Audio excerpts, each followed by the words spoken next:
তো দেখা যায় ট্যাক্স ফাইল জমা দেওয়ার ক্ষেত্রে যে ধরনের জটিলতা, এই জটিলতা যদি আমরা অটোমেশন করে দিতে পারি, পেপারলেস করে দিতে পারি, অথবা এনআইডি কার্ডের সাথে যদি আমরা ইন্টিগ্রেটেড করে দিতে পারি, তাহলে এক কার্ডে অল সার্ভিস হচ্ছে আমাদের হয়ে যায় এবং আন্ডার ধরনের নেগোসিয়েশন হয় সেটাও কিন্তু কমে যায় এবং সেটা অলমোস্ট জিরো হয়ে যায়।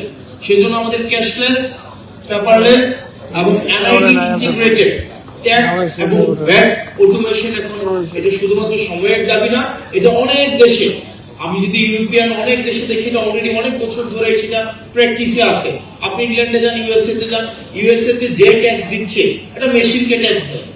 ইউএসএ দেখা যায় আপনি যখন ট্যাক্স দিবেন, এটা হচ্ছে আপনি এটা স্ট্রিটে বিভিন্ন কর্নার বুথ থাকে, আপনি ওখানে ট্যাক্স দিচ্ছেন, ওখানে কোন আপনি কে ট্যাক্স নিয়েছে কোন ব্যক্তিকেও আপনি কখনো দেখবেন না, আপনার ওই মেশিনের সাথে হচ্ছে আপনার হচ্ছে কমিউনিকেশন হচ্ছে।